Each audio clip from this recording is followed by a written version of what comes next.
It's me, Zenobia darling. You're listening to #RockstarLife, the Coffee Break Podcast. Let's go.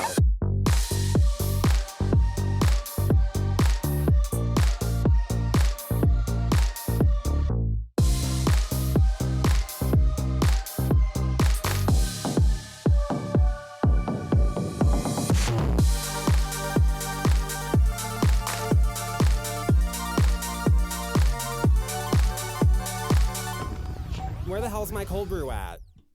Ooh, what's up, guys? It's me, Zenobia darling. I'm coming at you today on a beautiful, sunny and warm fall Wednesday evening. It was beautiful today. I was stuck inside doing some work because, I'm just going to be blunt with you guys. I have been very busy. I have been wearing like 10 hats, doing this, doing that, making sure that the Paranormal Realm, Beyond the Lore, my newest art exhibition, it is open now.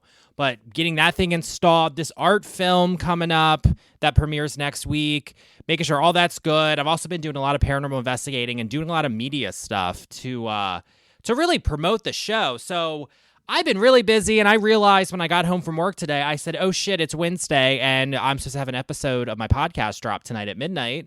And so here I am. I'm doing a little espresso shot. I'm going to keep it very short and sweet. It will be a very enriching espresso shot, but a very short one because, again, I got a lot going on. And with being so busy, I have not been keeping up with paranormal pop culture. I haven't been keeping up with Real Housewives. I've been keeping up with it, like what the shit that's going on, like, let's talk about Tamra real quick. What the fuck? I know about that. So maybe I'll get into that. I don't know. We'll see. We'll see how this episode goes. But yeah, it's just been a very busy few weeks, very busy few months. But again, I'm a paranormal person. Halloween is my favorite time of year. I always make sure to do something to celebrate it. And I am. And make sure, guys, so next Friday, is the opening of the art exhibition, The Paranormal Realm Beyond the Lore. It's at the Galleries of CCBC in Essex, Maryland, which is on the east side of Baltimore. We're premiering the art film Ethereal Anarchy. I had Bricks and Megan on 2 weeks ago to talk about it. I was actually on Megan and another girl. She does a podcast with named Elise Wells, who's like a paranormal author and investigator and all that stuff. I was on their podcast with Bricks, talking about it. So I'll put the link in there below. So make sure you check that out because that was actually a good episode. You get to see a different side of me because on this podcast, I'm Zenobia darling. I'm very much like, it's my comedy. It's my drag. On that podcast, you really got to see Derek and you got to see me talking about being an actor and kind of Zenobia darling, the character and kind of where things are going. So make sure you check that out. It's good. But yeah, with the Paranormal Realm, I just have to say, this art exhibition, it is up. I fucking love it. I absolutely love it. And it's so funny because I definitely made a little like laboratory for myself. Or is that how you say it? Laboratory? My laboratory, darling. So I'm going to say laboratory. I made into a paranormal laboratory for myself. And I've just been doing nothing but ghost hunting in it because it's immersive. So there's a lot of theater. There's a lot of, special lighting and colors and textures and patterns and just it's very indigenous, it's very uncolonized. It goes back to like indigenous spiritual rituals and how they live in the modern day. It's very creepy and spooky. Girl, we fucking turned the entire art gallery into an abandoned haunted asylum that Zenobia darling took over, did a bunch of graffiti in, and did a pop-up art exhibition in, and you're going to rave in it. So it's very fun. It's very campy. It's also very educational. So I want everyone to come check it out again. It's open now, and it's open till November 14th. If some of you guys who I know, who I'm like, friends with, not no randos, but if I'm friends with you and you want to check it out and you can't make the opening, just message me and I'll make sure to give you a personal tour because there's a lot. And if you're a paranormal investigator and you want to, we have haunted dolls a part of the show. They're from Linnea Tober, who was on last week. The haunted dolls are freaking talking. We have a spirit box on them. We've been having some crazy paranormal experiences, which I'll get into. And but if you're a paranormal investigator and you want to explore the haunted dolls and the haunted paintings and artifacts in the art exhibition, let me know and you can bring the equipment in and I'll be there so, we can go hunt together. So if that's something you want to do, message me. But yeah, just with the Paranormal Realm, it completely blew my mind. I just published my my blog post about it. So I do a once a month blog post on my website, zenobiadarlingcreative.com, and I'll, the links, you'll hear the ad for it in a little bit, and it'll be coming soon. But I published it today, and I got all the photography. So if you want to check it out, you can on there. And I'm just looking at it. I'm like, this is some cool fucking shit. Like it's so immersive. It's an installation art exhibition, and it just like, I don't know. It's just me. It's just me and everything I'm about with art and performance and the paranormal and everything. And I'm so excited for people to come out, check it out, look at it. I'm telling you, it's amazing. It's absolutely amazing. So going into these haunted dolls, so some of the paranormal experiences I've been having with them. So the first day we get in there, we're installing them. They already start talking. We're starting to get like little pieces of like information about the spirits attached to the dolls, which has been a lot of fun. I mean, and I told Linnea, like, I know that she has a few darker dolls, but I don't want like, and the dolls aren't really dark. They just have an edge to them. And I just said, I kind of want the fun dolls, the ones that are playful, like, and all of her dolls are that. So she brought a few in, and they're just like really fun. Like they're just really fun spirits. They will mess with you. They will fuck with you. They do have that edge. They will kind of just like, like come to their spirit box, rapture, shit like that. And they're really dramatic. Like someone spilt coffee, and through the spirit box, they were like, "Oh no, clean up." Like they're dramatic like that. And, or like if it just, they're just so fun. Like I was taking pictures for the art blog that I published, and I'm taking pictures of the dolls, and through the spirit box, I'm hearing cheese. So, and then I was on a ladder, and one of them said, "Don't fall." And they like move independently. Like it's wild. These dolls are fucking amazing. But the most amazing part about this art exhibition is, so I work for the galleries at CCBC. CCBC, the Community College of Baltimore County. It's a community college in Baltimore County. Like I work for the art galleries, and they have a permanent art collection. And part of this art collection that they have is they have these pre-Columbian Mesoamerican clay figurines that date back about 2 millennia. So they're very old. They're ancient. They're from the western coast of Mexico. We haven't figured out what indigenous tribe they are, but they're just fabulous. And I did a spirit box session with them because we were cleaning out the case this summer and kind of like getting them appraised and doing some more I can never say this word, anthropological work with them to kind of find out about the culture and more about these pieces. And my, just being a ghost hunter and being like an empath and a psychic person, I kept telling Nicole, who's been on the podcast, I was like, these haunted dolls, like, and then I was like, wait a minute, they're haunted dolls. I remember saying that. I was like, there's a spirit attached to them. So we did a spirit box session. We had something come through, and they kind of always have been like, I can always feel them in the building, and they're just fun. And so we were ghost hunting last week, and we kept getting the dolls coming through, and we kept having a lot of paranormal experiences in the gallery. Like several gallery attendants have had experiences, and of course they're a little freaked out. It's kind of funny to me because like I don't have a fear of the paranormal. Like I don't give a fuck. Like ghosts don't scare me, and I welcome ghosts. I love them. They're not coming in my house though. My house is different because that's my living space. But if I'm in work or I'm out in an environment like that, like, I don't mind ghosts around. Like it doesn't scare me. And, so they were coming through, and then we kept getting like case, like, where am I? What time is it? And we started narrowing it down like, oh, it's the pre-Columbian artifacts upstairs, because they're kept up in a case on the second floor of the building. And I mean, they're on, anyone can see them. They're on display. But so we did a spirit box session on Monday because there's a haunting in one of the adjunct professor lounge. There definitely is stuff down there. I actually captured something on the full spectrum camera of a tea kettle actually moving. Like when you take photos of the full spectrum, always take 3 photos in a row. And that's how you ghost hunt. And I took 3 photos in a row down the hallway looking into that room. And the first photo, you see the tea kettle and you just see the silhouette. The second tea kettle, you see it kind of like moving. And then the third picture of the tea kettle, you can see where it's turned because you can make out the spigot and the handle, which means it was like rotated like, I don't know, like 90 degrees. So so it rotated so you could see it. And it was wild. So we were investigating that on Monday. And once again, the pre-Columbian dolls came in. So I told Nicole, I said, I want to take them into the gallery, and I just one of them, and I want to do a spirit box session with them. So we went into the case with an EMF meter, and we were saying, which one of you is like your tribal ambassador? Like, we want to talk to you and want to see if you'll come through. And so one of them, he told us his name is Roy, and so one of the figurines, like the EMF kept spiking on him when we were asked that question. So we picked him up and we brought him downstairs and put him in the gallery with the other haunted dolls and the haunted painting of Jeremiah. And there's an egregore, which you got to come to the opening to see what the egregore is. And so we were in there and I started doing a spirit box session and like coming through like the spirit box. And we also have the Ghost Tube app, which like says stuff. We were having stuff like, where am I? What time is it? And I asked, what's your timeline? How old are you? And it said older. And then we were getting another voice coming through that was saying, we're newer. And I'm pretty sure that like the newer ones, they're like the plastic dolls that are hung up that are Linnea's collection.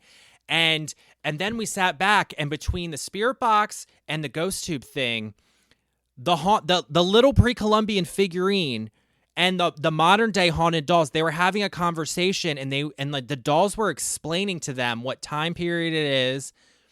And it's some of the most amazing paranormal evidence I think I've ever captured in my life. Like, it truly is, like, it's amazing because you can see where the literally like these the pre-Columbian, 2 millennia old artifact is talking to the modern Elsa doll head that's haunted, like, and the other haunted dolls, and you can see they're fun and playful. And then I asked Roy, I said, what's your name? And we think it's an indigenous name. I didn't make it out, but what I got from the spirit box was his name was Roy, so we call him Roy. And and he's just a cool dude. Like, he's just a cool tribal dude. Like, he reminds me of my ex-boyfriends. Like, I gotta tell you, he reminds me of a guy I used to date. So, like, he has gauges in his ears. He's tatted up. Like, he's a tribal artifact, and he's really hot and buff. But he reminds me, and just his energy, I can feel it. It feels like my ex-boyfriend, and I quite enjoy it. I wouldn't really call him my ex-boyfriend. I would call him like a lover that we ebb and flow. And he reminds me of him, so I definitely like that like fun, playful nature of Roy. And I asked Roy, I said, how do you feel? And it came through clear as day in the spirit box, joy. I was like, yay, so they're happy. And then I said, are there others? And he said, upstairs. And then I said, well, come get them. I said, they're invited to the show. They can come down. And then next thing you know, we kept getting greetings. And I could feel there was more spiritual energy in the building because I think he went and got his buddies upstairs and we're like, hey, come down here. So then we put him back, and I'm sitting there reviewing the evidence, and then I started doing research into these pre-Columbian dolls. So back then, in their tribal communities, when someone would die, they would make these figurines in the likeness of the person that died, and they would normally do a ceremony because they're part human figurine dolls. They're also a pitcher. So there's like actually a hole in the back of Roy's head that you use to like pour stuff out of. And they would do like these spiritual ceremonies like at what they would call a funeral. It was like they were celebrating death, the spirit world, and life. And they would do it, and then they would, after the ceremony was done, they would bury the dolls in like the shaft mausoleum graves under the house or however they lived. Because we don't know. I mean, I really don't know how they lived. Like, what they called houses, and they typically buried them in these like shaft things with the dolls. And I mean, of course, it's fucked up that someone raided someone's grave to get these artifacts. But I mean, let's acknowledge that and how fucked up that is. But I mean, they're in the college collection now. So I mean, and they've been taken good care of. Like they're really cool. And so they would take it and bury them, and they were used to bridge to bridge communication between the living and the dead. And I'm sitting there and I'm like, holy fucking shit, they're made for paranormal communication. They're made to indulge in the paranormal world. And I'm like, these things are actually haunted dolls. They're the OG haunted dolls from 2 millennia ago. Like, it blew my fucking mind. So we decided yesterday to include them in the art gallery. And so we brought them down. We brought Roy and 2 of his friends. There's a female and another male. We think so Roy definitely is like the warrior and like the tribal ambassador of the tribe. And then the other 2 are just a married couple, and they have different stances. And like the 2 other ones, we think and they also they're wearing identical clothing, and we found the research for all of that. And ever since they've been in the gallery, I mean, I gave them an offering of gold glitter because I knew they understand what gold was. And now they keep saying they want wine, they want tobacco, they want cigars, they want coffee, they want food, they want meat.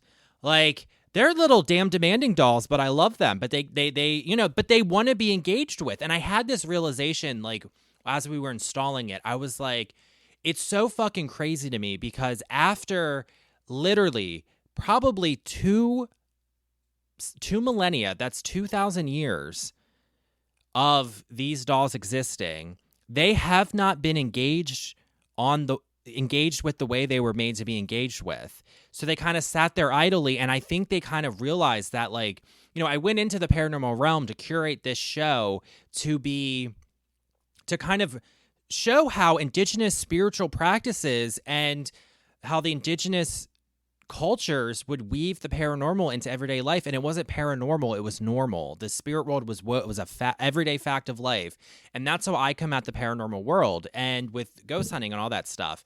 And I came in there to prove that, and how those practices still live on today. It might be demonized, and it might be labeled as occult practices, or what, how many times have people, I mean, I had someone say I was a devil worshiper last year, but that's, so it's like shit like that, where it's like, it's been so demonized and it's been so held down with like the fucked up nature of colonization, but it still lives on, and it still lived on in the fringes, and now it's making a resurgence. And this proved it to me. And these dolls are so happy to be engaged with on that paranormal side.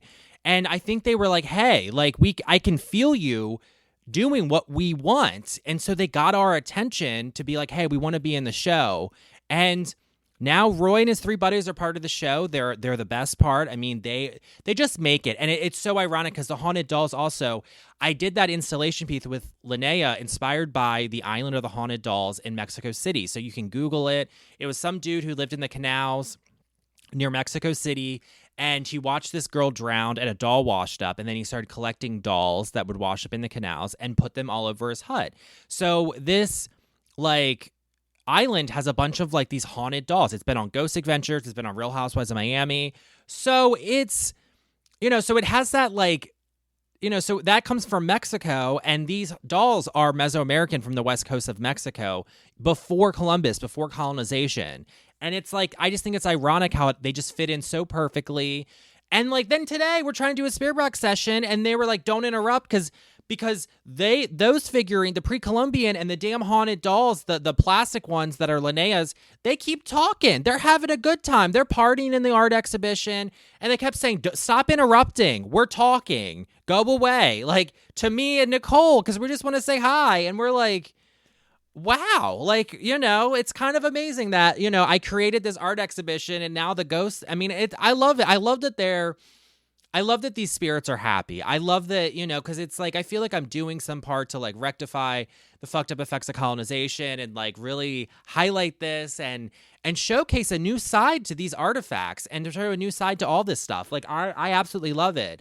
And I've been TikToking, so I got in TikTok. So before I get into TikTok, I've been talking for like 18 minutes. I'm going to put the ad break in here, so I'll be right back.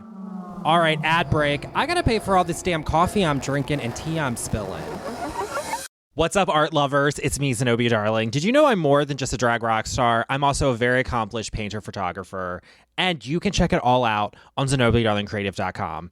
Sponsored by the Harford County Cultural Arts Board, my blog, #RockstarLife, the arts blog. It explores all my creativity right when it crashes into local culture. explore my neo-expressionistic fine art, my editorialized goth photography. And this is the best part. You can buy my original paintings and you can spruce up your boring ass walls because every wall needs some glittering Zenobia Darling on them. So go check out Zenobia Darling Creative. The link is in the episode description. Ooh, what's up, Glamazons? It's Zenobia Darling. And you know my rock stardust doesn't just happen, right? It's crafted to perfection at Odyssey Salon and Day Spa in Aberdeen. Let me spill my secret. Abby, my badass stylist, is the mastermind behind my iconic glittering blonde mohawk. Whether you want to spike it up, smooth it out, dye it a killer shade, or just add that extra edge to your hair, the crew at Odyssey have the magic to make you feel like the superstar you truly are. And it's not just about hair. They keep my nails sharp, my skin polished, and every visit is an absolute blast. And here's the best part, my darlings. Odyssey isn't just about looking fierce. It is a safe space where us LGBT folks can feel right at home, shining as our truest selves. So if you're ready to live your own #rockstar life and embrace your creative spirit, get yourself to Odyssey Salon and Day Spa in Aberdeen. Tell them Zenobia sent you and show the world how fabulous us rock stars look. And you never know, you might run into yours truly.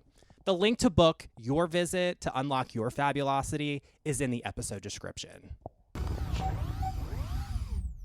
Hey, freaks and phantoms, it's your paranormal queen, Zenobia Darling, here with some killer news that I have to tell you about. There's an event creeping up your way that'll make your dark little heart skip a beat.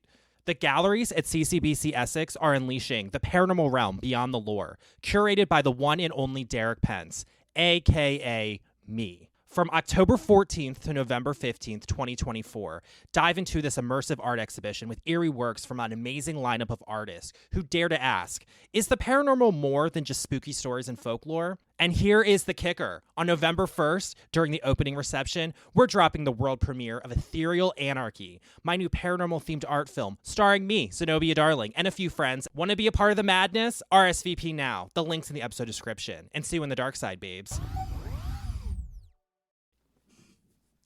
Okay, and we're back, guys. Remember, next Friday, November 1st, from 6 to 9 p.m. at the Gallery CCBC in Essex, Maryland. Just Google it. I'll have the link below. Is the opening reception, so make sure you come to it. It's going to be fun. You just heard that's the last time you heard the ad, too. And I also want to say next week, I'm doing a live podcast taping next Thursday. So next week, there will not be a Thursday episode. It'll probably come out Friday night or Saturday. No, probably won't come out Friday night. It'll probably come out Saturday or Sunday after because literally Halloween, it's going to be nuts. So just know there's no episode next week until a little bit later. So yes, or if there is even an episode, I don't know. I'm the producer. I'll decide. I'm super slammed. But one of the things that I've been doing is I started TikToking. So you can go follow me, Zenobia Darling. So I'll put the link below because I really enjoy it. Like I've always kind of been hesitant to start TikToking. And, I'm 33. I'm used to Instagram where you post beautiful pictures, and I'm also a photographer and an artist. And I realized that Instagram was kind of trying to become the new TikTok, but I never really understood it. And I was like, I don't really get involved with it. It's another thing I have to fucking do. And I had literally 4 people tell me in the past 2 months that I need to start TikToking. And so I bit the bullet 3 weeks ago, and I decided to just do it. I decided to just make the TikTok, and I started posting content and posting videos and just doing it. And my TikTok has been blowing up. I'm actually really good at it, and it uses all my theater stuff. It uses all the stuff I do. And it's fun, and I'm showcasing it mostly for my paranormal stuff. And because the Paranormal Realm is an immersive art exhibition, it's really great for filming social media content.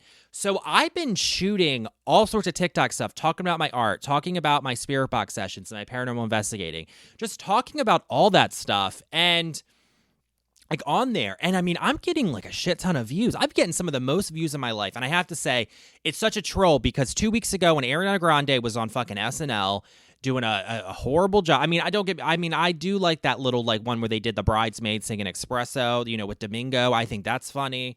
But there was one where Ariana Grande, she didn't make eye contact with Bowen Yang. She was looking at the cue cards the whole time. And I'm like, that's not how you do theater. You can look at the cue cards and you need to make eye contact with your scene partner. That I expected more out of Ariana Grande. So I did a video bitching about that. That shit blew up, and then I got all these Grandics or whatever the fuck she calls her her fans, there's Gaga with the little monsters and stuff like that, and Nicki Minaj's Barbies. I don't know what Ariana Grande, the Grandics,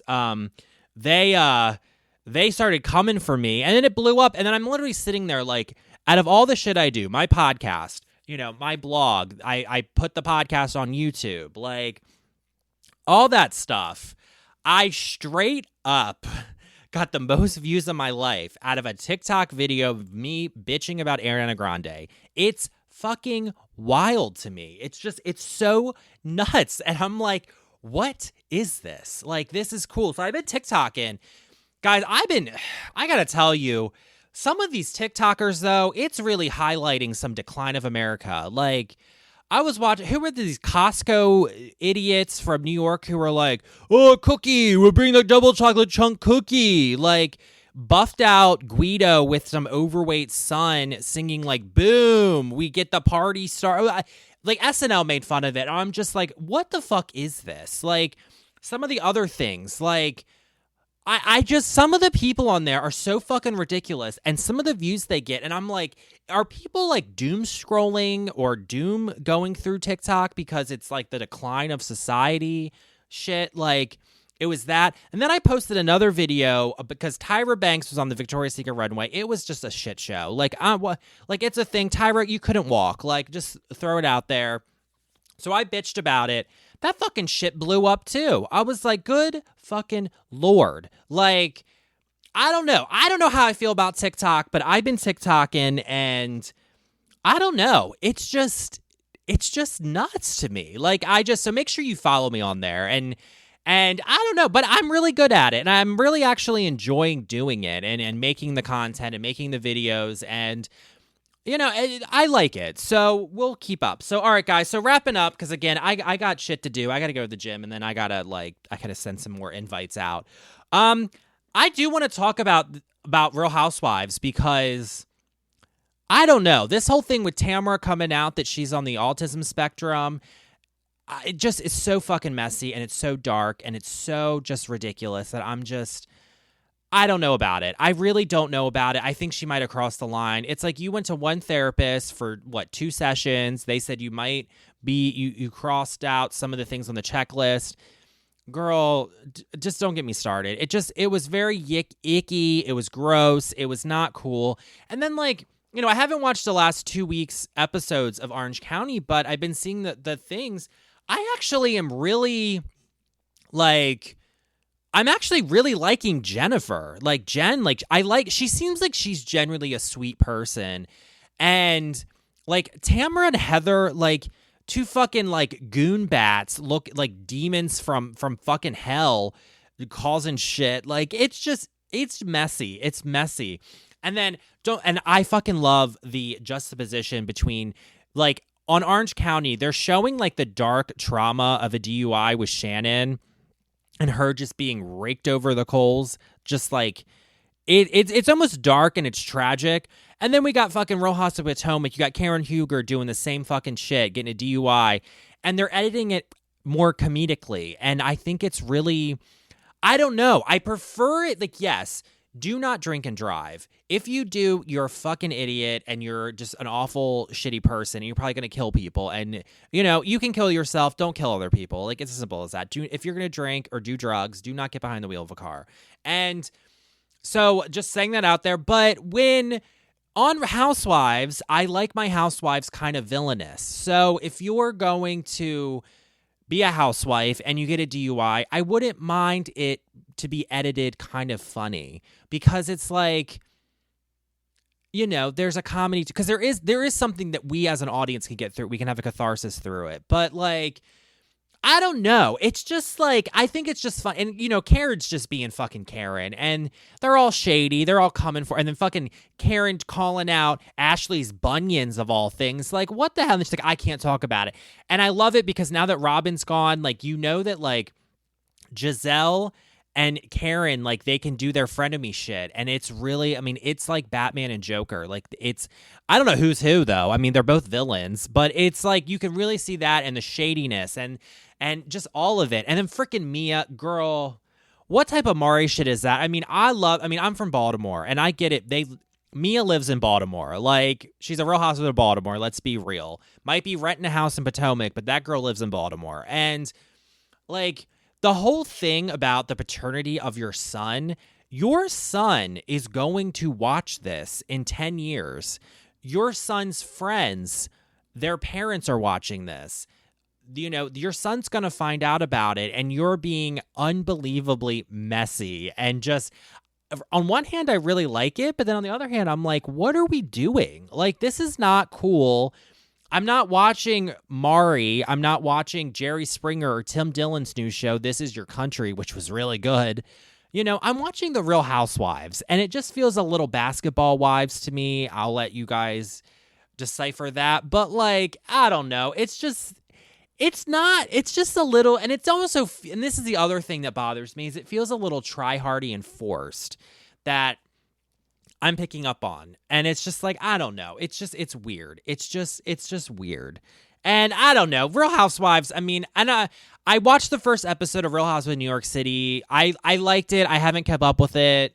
And then I know there's one in Salt Lake City. I really haven't been, I just haven't been keeping up with. I've been fucking busy. And then freaking, you know, we haven't had a new episode of Ghost Adventures in a while. I heard they're filming, but, like, you know, they normally do a special around Halloween. They have it, but Zach dropped a new show called, like, I forget what it's called. It's about, like, haunted destinations or something, and he narrates it, but sends his film crew out to investigate. And it's like, Zach, what are you doing? What the fuck are you doing? Well, it's kind of nice because, like, you know, when one Supreme dies, another one, aka me, rises, and you definitely will see that in Theory of Anarchy. I mean, I definitely, you know, and I definitely think I definitely could be the next Zach Bagans, for sure. I mean, I'll do it my own way, but I mean, there is that level of that to it. And, you know, it's just like, I'm watching it and I'm like, this is not good. Like, what are we doing? Can we just get to Ghost Adventures where he's, like, yelling at demons and farting on camera again? Like, that shit cracks me up. Like, I don't know. I really don't. So, with all that said, I got to get going. So make sure you check out the Paranormal Realm, subscribe to this podcast, leave a 5-star review, check out ZenobiaDarlingCreative.com, follow me on Instagram and TikTok. All the links are below, guys. And with that, I'm being back up to the UFO. Good night.